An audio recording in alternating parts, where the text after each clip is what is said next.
Kartini merupakan pahlawan emansipasi wanita yang lahir di Jepara, 21 April 1979. Perjuangan Kartini dimulai ketika melihat adanya diskriminasi antara kaum laki-laki dan perempuan.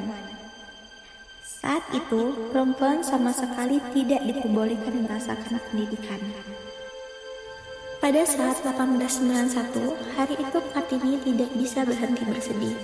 Kedua orang tuanya yaitu Raden Mas Adipati Aryo Sosodiningrat dan ibu tirinya menyampaikan sebuah berita yang membuatnya sangat terkejut.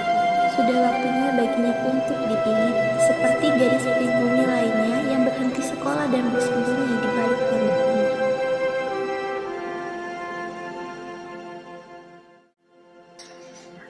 Romo, Kartini ingin melanjutkan sekolah. Kartini ingin menjadi gadis pribumi yang cerdas dan memiliki cita-cita membuat dunia ini lebih terang. Kartini tidak ingin dipingit, Romo. Kartini hanya ingin sekolah. Tidak, Kartini. Romo tidak bisa mengikuti permintaanmu. Ini sudah menjadi adat istiadat sejak dulu. Perempuan tidak perlu bersekolah tinggi, No. Sudah saatnya kamu untuk dipingit. Kamu hanya mempelajari semua hal yang harus dikuasai seorang perempuan Jawa, No. Lalu menikah dengan orang yang tepat. Tidak, Romo. Tidak bisakah sesekali tradisi ini tidak dilaksanakan? Tini, Romomu ini bupati pemimpin rakyat Jepara.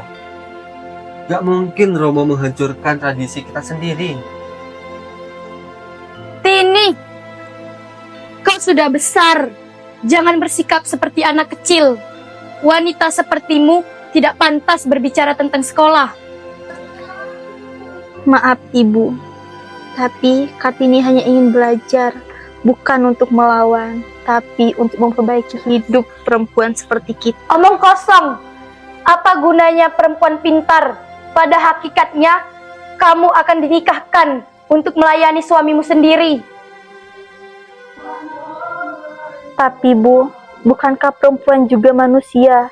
Punya hati, punya Cukup, Kartini. Selama aku di rumah ini, kamu tidak dapat bersekolah. Tidak, Bu. Kartini mohon. Wis, Tondo. Lakukanlah apa yang sudah menjadi tradisi. Kelak kamu akan mengerti mengapa semua ini dilakukan.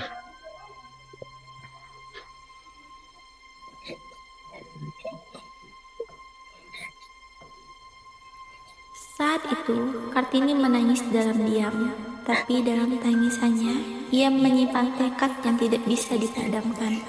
Meskipun dunia menolak, ia tetap ingin menyalakan cahaya.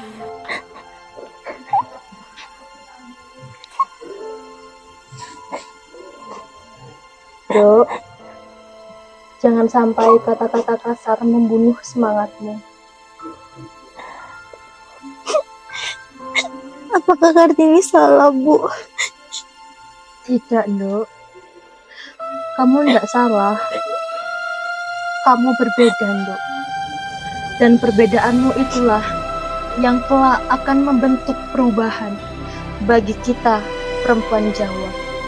Ibu tidak punya kuasa, Dok, seperti ibu tirimu. Tapi percayalah, doa ibu selalu menyertaimu, Dok.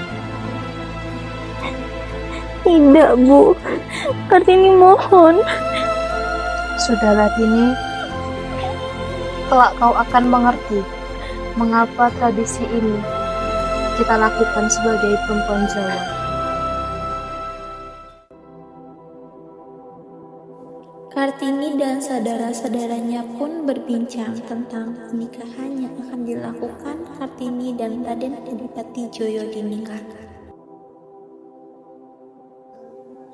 Piye yo rasanya dipingit? Entahlah, yang pasti tentu saja kau tidak akan bebas berinteraksi dengan semua orang, karena kau akan dikawal kemanapun kau pergi. Aku tidak mau dipingit. Aku hanya ingin sekolah. Wes to, tenang kok ini. Iki wes dadi adat dan kita tidak bisa melanggarnya. Tapi bersabarlah. Kami akan coba membantu agar kamu bisa melanjutkan pendidikan yang lebih tinggi. Sebenarnya opo toh dipingit ki? Boh lah. Yang ibuku bilang kalau kita dipingit itu kemanapun kita pergi, kita akan dikawal. Aku tidak masalah dengan semua ini.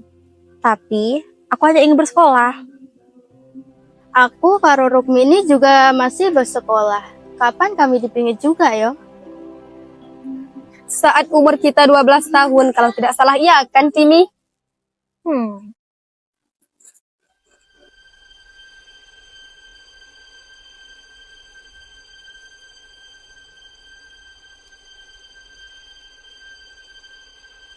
Saya rasa Kartini tidak perlu sekolah lagi loh Kang Mas.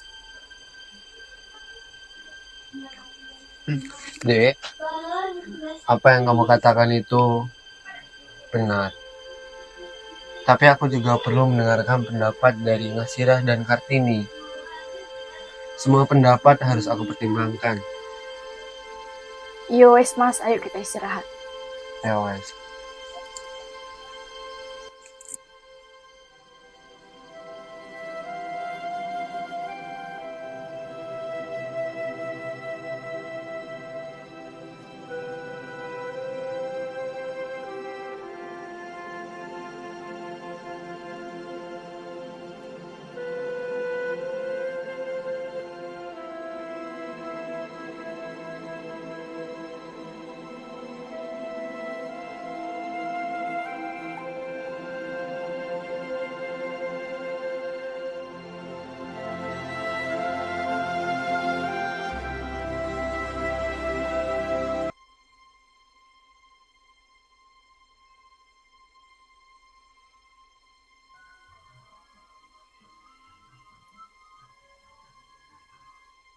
Stella, Kartini, bagaimana kabarmu? aku baik-baik saja Stella. Tapi, hatiku terasa sesak. Aku merindukanmu, Kartini. Tak ada lagi gadis pribumi yang seceria dan sehangat dirimu. Aku merindukanmu juga Stella. Tapi, aku bagaikan burung dalam sangkar. Tradisi ini mengikatku. Aku tak pernah mengerti kenapa perempuan tidak boleh bersekolah. Kau punya cahaya, Kartini.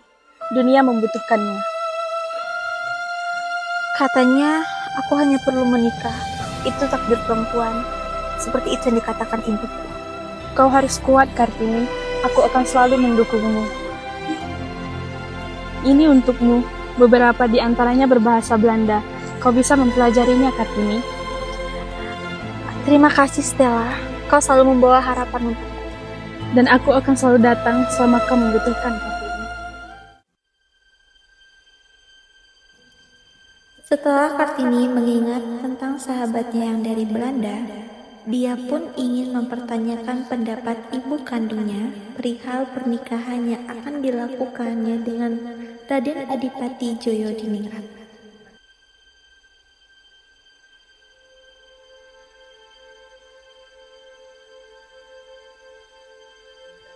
Bu, dalam dong.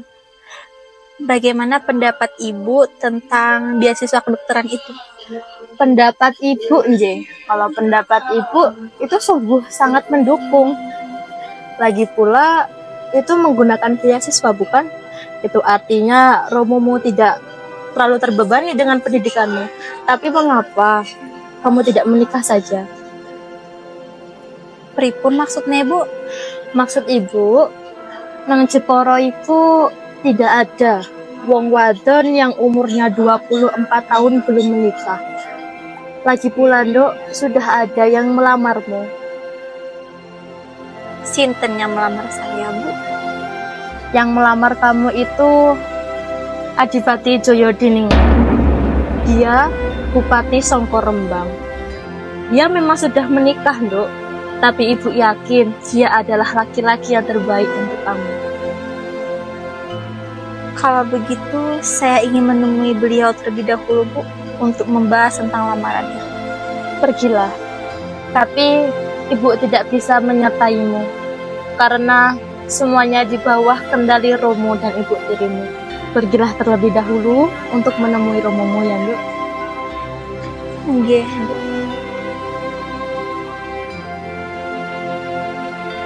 Maka Kartini pun mengajukan syarat kepada ayah kandungnya sebelum ia menyandang gelar Raden Ayu.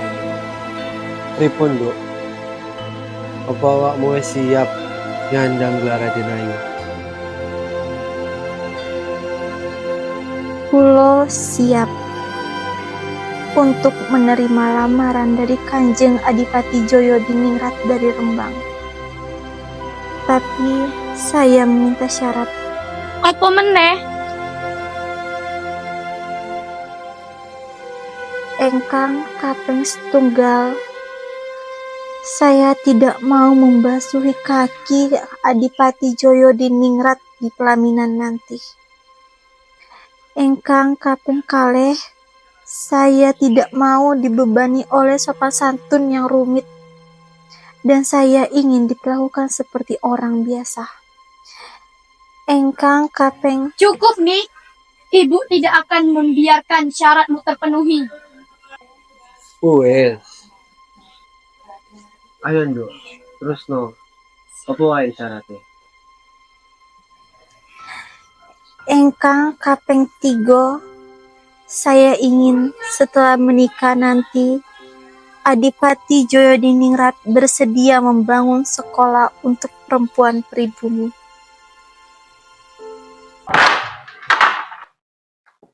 Kartini leres, Bu.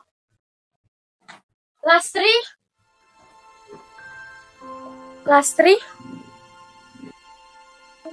Suami Lastri menikah lagi, Bu. Lastri tahu bahwasanya suami Lastri lebih mencintai istrinya yang lebih muda, lebih berpendidikan, lebih terpelajar. Lastri tidak sanggup, Bu. Lastri tidak kuat. Kartini benar, pendapat Kartini benar, Bu, bahwasanya perempuan pribumi pun berhak untuk melanjutkan pendidikannya yang lebih tinggi. Nih, terus no, Nduk. Di sini Mbak Yu mendukungmu. Wes, itu aja, Nduk. Baiklah. Segera tulis syaratmu itu, lalu kita kirimkan pada Kadipaten Rembang.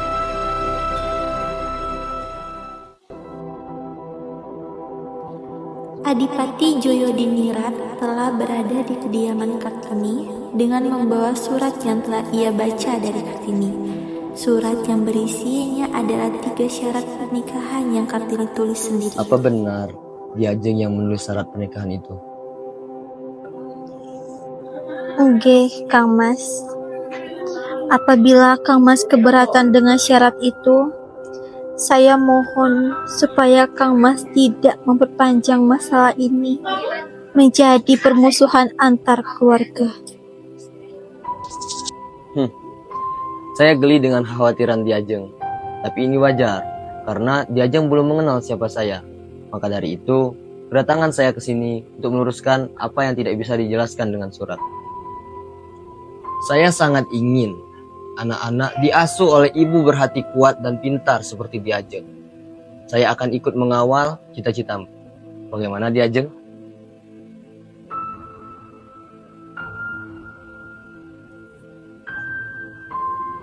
Terima kasih Kang Mas sudah mewujudkan cita-citaku. Sama-sama, Dek. Mas akan selalu ikut membantu membangun impianmu untuk mendirikan sekolah untuk anak perempuan Indonesia. Setelah pernikahan dilaksanakan, Kartini dan Raden Adipati Joyo Diningrat melihat lahan yang akan dijadikan sebagai sekolah yang Kartini impikan.